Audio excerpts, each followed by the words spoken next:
Halo anak-anakku, bertemu kembali di sini kita ya dalam pembelajaran kali ini ya. Bagaimana kabar kalian?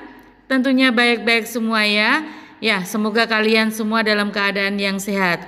Nah, pada pertemuan kali ini kita akan lanjutkan pembelajaran kita masih di tematik tema 7 ya. Masih di tematik tema 7 yaitu tentang kepemimpinan. Nah, pada kali ini kita akan belajar di subtema yang ketiga, pembelajaran yang keempat sampai dengan keenam ya. Sudah siap tentunya ya. Mari kita belajar. Ya, kita akan belajar di PPKN di mana kita akan belajar tentang perilaku yang mencerminkan nilai sila kelima dari Pancasila. Ya. Kerja keras adalah kegiatan yang dikerjakan secara sungguh-sungguh tanpa mengenal lelah atau berhenti sebelum keinginan tercapai dan selalu mengutamakan atau memperhatikan kepuasan hasil pada setiap kegiatan yang dilakukan. Berikut sikap dan perilaku yang sesuai dengan sila kelima di lingkungan keluarga ya. Yang pertama, bersikap hemat dan mau bekerja keras sesuai dengan kemampuan. Yang kedua, mengutamakan kebutuhan sekolah daripada kebutuhan yang lainnya. Yang ketiga, pandai membagi waktu untuk belajar, bermain, dan membantu orang tua. Nah, ini yang perlu kalian perhatikan ya. Pandai membagi waktu untuk belajar, bermain, dan membantu orang tua ya. Lalu yang keempat, rajin melatih diri dengan keterampilan atau hasil karya ya, sering berlatih ya. Yang kelima, tidak bersikap boros. Nah, itu tadi adalah sikap dan perilaku yang sesuai dengan sila kelima di lingkungan keluarga. Ya, kita lanjutkan. Kalau tadi kita sudah berbicara di lingkungan keluarga. Nah, sekarang sikap dan perilaku yang sesuai sila kelima di lingkungan sekolah. Itu antara lain apa saja? Yang pertama, siswa gemar menabung dan menghemat uang jajan. Tuh, jangan boros ya berarti ya. Yang kedua, tidak menggunakan perhiasan yang berlebihan. Kalian tentunya tahu ya kalau menggunakan perhiasan yang berlebihan akan menimbulkan kejahatan ya. Lalu yang ketiga, pengadaan sarana belajar secara sederhana dan wajar. Yang keempat, bekerja keraslah dalam meraih prestasi. Dan yang kelima, rajin ke sekolah dan mengikuti pelajaran dengan tekun dan sungguh-sungguh. Nah, itu tadi adalah di lingkungan sekolah. Kita lanjutkan. Kalau di lingkungan keluarga sudah, di lingkungan sekolah sudah, berarti kita sekarang mempelajari yang di lingkungan masyarakat. Ya, beberapa sikap dan perilaku yang sesuai dengan sila kelima di lingkungan masyarakat itu antara lain. Yang pertama, menggalang kegiatan sosial. Yang kedua, menggalakkan program jaring pengaman sosial yang tepat sasaran. Yang ketiga, menggalakkan program padat karya dan memanfaatkan lahan. Yang keempat, menggiatkan gerakan nasional orang tua asuh atau GNOTA ya. Lalu yang kelima, menyediakan lapangan kerja bagi masyarakat pengangguran. Nah, itu tadi adalah sikap dan perilaku yang sesuai dengan sila kelima di lingkungan masyarakat. Kita lanjutkan. Nilai sila kelima Pancasila itu menegaskan bahwa dalam kehidupan berbangsa dan bernegara itu harus tercipta keseimbangan antara hak dan kewajiban. Harus menghormati hak-hak orang lain, bersikap adil, dan juga suka menolong terhadap sesama ya. Itu tadi adalah nilai sila kelima dari Pancasila dalam kehidupan berbangsa dan bernegara. Jelas ya anak-anakku? Oke, sekarang dari PPKN tentang sila kelima kita beralih ke SBDP ya. Berikut ini adalah bahan-bahan yang dapat digunakan untuk membuat patung sederhana ya. Kita masih belajar tentang patung ya. Nah, bahan-bahan itu apa saja? Yang pertama, bubur kertas ya. Bubur kertas. Untuk membuat bubur kertas itu kita perlu merendam kertas-kertas bekas selama 1 malam. Lalu dicampur dengan lem, terus diremas-remas hingga membentuk bubur kertas ya. Itu cara membuat bubur kertas. Nah, konstruksi patung itu dapat dibuat dengan kawat atau cetakan. Terus dimasukkan bubur kertas tadi, setelah itu dijemur. Setelah dijemur, nah baru dihias, ya. Itu yang pertama dari bubur kertas ya bahannya. Lalu bahan yang kedua itu bisa dari tanah liat. Ya. Nah, campurkan tanah liat dengan air agar agak mudah dibentuk ya. Lalu bentuk sesuai dengan keinginan dan keringkan di dalam ruangan supaya tidak mudah pecah. Lalu bahan yang ketiga itu adalah dari kayu ya.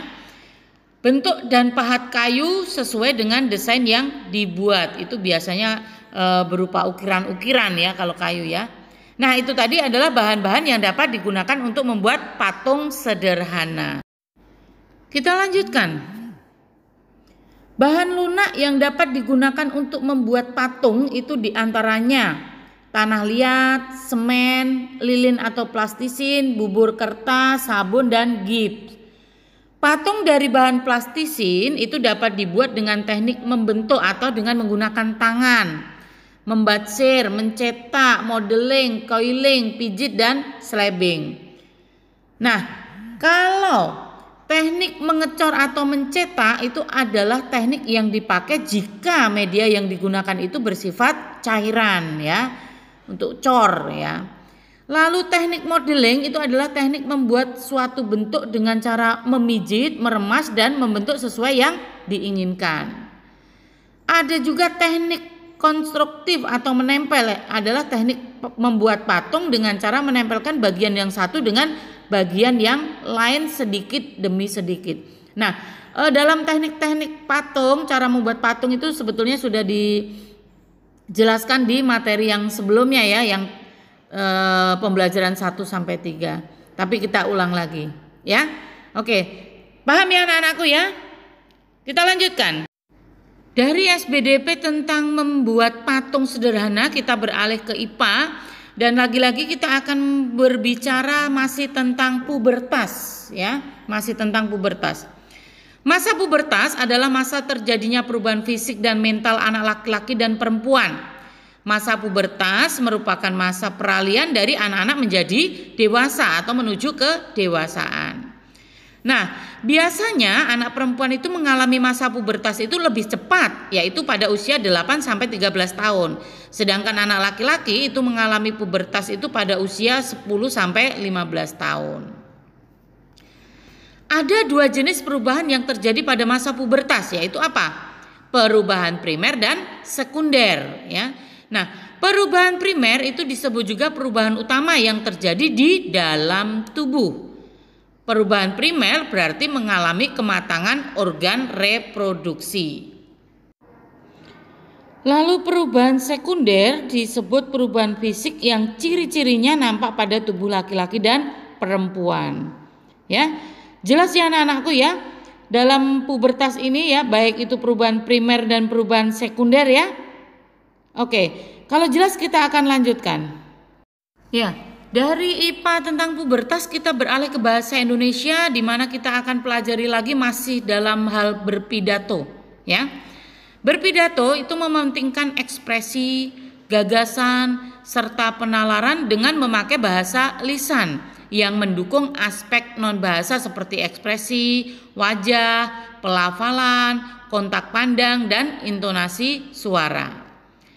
Saat berpidato itu tidak boleh menyinggung perasaan orang lain dan berusaha untuk menghargai serta membangun rasa optimisme bagi pendengarnya.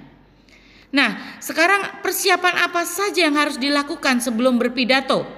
Ya, berikut ini adalah persiapan yang dilakukan sebelum berpidato. Yang pertama, wawasan pendengar pidato secara umum. Yang kedua, mengetahui durasi atau lamanya waktu pada saat berpidato. Yang ketiga, menyusun kata-kata sehingga dapat dengan mudah dipahami oleh pendengar. Yang keempat, mengetahui jenis pidato serta tema acaranya ya. Harus sama, harus sinkron ya antara tema dengan apa yang harus dipidatokan. Lalu yang kelima, menyiapkan berbagai bahan dan perlengkapan dalam pidato. Ya. Jelas ya? Kita lanjutkan. Membacakan naskah pidato itu juga harus dapat menghidupkan suasana dan menciptakan interaksi dengan pendengar. Supaya apa? Supaya tidak membosankan, ya. Jadi berpidato itu jangan hanya baca terus teksnya, tapi kita harus menghidupkan suasana dan menciptakan interaksi dengan pendengarnya, ya. Oke. Lalu, orang yang pandai atau ahli membacakan pidato itu disebut dengan orator, ya. Orang yang ahli membacakan pidato itu disebut orator. Ya. Jelas ya anak-anakku? Nah, anak-anakku semuanya, itu tadi pembelajaran kita pada kali ini ya, pada pertemuan kali ini. Semoga pembelajaran kali ini bisa bermanfaat untuk kita semua. Dan jangan lupa kalian tetap jaga kesehatan kalian ya. Tetap semangat dalam belajarnya, ya.